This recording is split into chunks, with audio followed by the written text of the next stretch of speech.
एटा गांव में रघु तेजपाल और गोविंदा मौर्य नाम के दो पड़ोसी रहते थे। एक होशियार, दूसरा जलनखोर। पंचायत ने ऐलान किया, इस बार गांव में स्वादिष्ट खिचड़ी प्रतियोगिता रखी जाएगी, विजेता को इनाम मिलेगा। रघु ने खुशी से खेतों में जाकर ताजी सब्जियां तोड़ी, गाजर, मटर, टमाटर और धनिया। घर लौटकर रघु ने देसी घी और मसाले निकाले।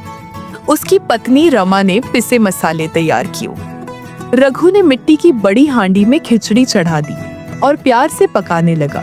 खुशबू फैलने लगी। वहीं गोविंदा ने जलन में खिचड़ी बनानी शुरू की।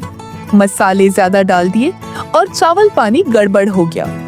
गोविंदा की खिचड़ी जलने लगी, गंध फैलने लगी और वह घबरा गया, लेकिन रुक नहीं सका। महोत्सव के दिन सब पंचायत भवन पहुंचे। गोविंदा सबसे पहले अपनी हांडी लेकर पहुंचा। लोगों ने खिचड़ी चखी और मुंह बना लिया। तीखी, जली हुई और बेस्वाद। अब रघु आया। उसकी खिचड़ी की खुशबू से सबका मुंह पानी पानी हो गया। पंचायत प्रमुख चंदन चौरसिया ने खिचड़ी चखी और मुस्कुराकर बोले, यह स्वाद का खजाना है। रघु को विजेता घोषित किया गया। उसे बैल इनाम में मिला और सबने तालियां बजाई। गोविंदा को अपनी गलती का एहसास हुआ। उसने जलन में मेहनत को नजरअंदाज किया। उसने रघु से माफी मांगी और वादा किया कि अब से मेहनत और सच्चाई से काम करेगा। गांव में अब दोनों दोस्त बनकर रहने लगे और हर महोत्सव में मिलकर हिस्सा लेने लगे।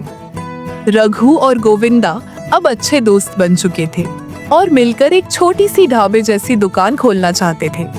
उन्होंने गांव के चौराहे पर एक पुराना छप्पर वाला कोना साफ किया और वहीं दुकान सजाने लगे। रघु ने नाम सोचा, खिचड़ी एक्सप्रेस, और गोविंदा ने लकड़ी से बोर्ड बनाकर रंग बिरंगे अक्षरों में लिख दिया। पहले ही दिन रघु ने खिचड़ी बनाई और गोविंदा ने ग्राहकों को परोसा। स्वाद ऐसा कि हर कोई उंगलियां चाटता रह गया। धीरे धीरे उनकी दुकान मशहूर हो गई। पास के 3 गांवों से लोग उनके स्वाद का स्वाद लेने आने लगे। एक दिन कस्बे से एक होटल मालिक आया। नाम था मुकुंद लाल, चालाक और स्वार्थी। मुकुंद लाल ने देखा भीड़ कैसी लगी है। मन में सोचा, अगर इनकी रेसिपी मुझे मिल जाए तो।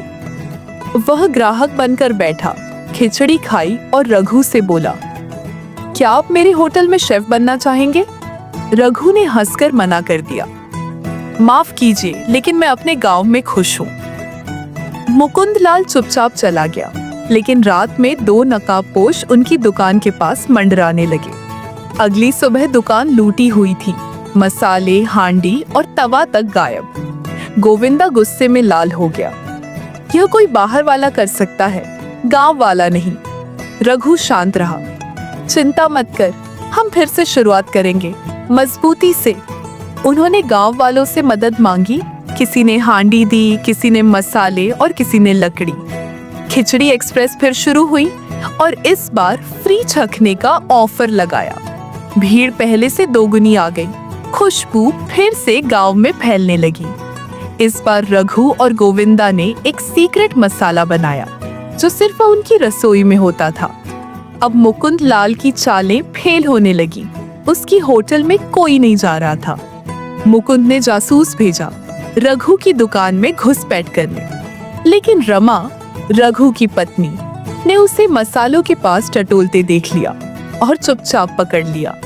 गांव वालों ने मिलकर उसे पकड़ लिया और पंचायत के सामने ले गए। पंचायत ने फैसला दिया, गांव वालों की मेहनत चुराना शर्मनाक है, जुर्माना लगेगा। मुकुंद को सार्वजनिक माफी मांगनी पड़ी और 5 बोरी चावल दान करने पड़े।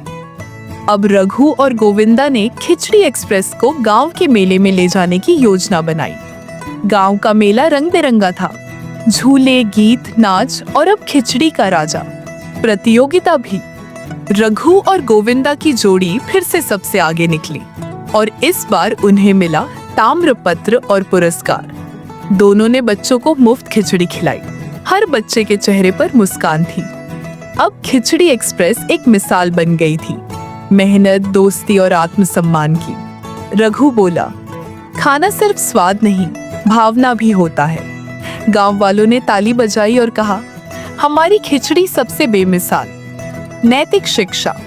जलन छोड़कर मेहनत और सच्चाई से किया गया काम ही असली सफलता दिलाता है। अगर आप लोगों को ये कार्टून वीडियो पसंद आया तो एक लाइक और ओल्ड स्टोरी का खजाना चैनल को सब्सक्राइब जरूर करें। मिलते हैं अगली वीडियो में, तब तक के लिए धन्यवाद।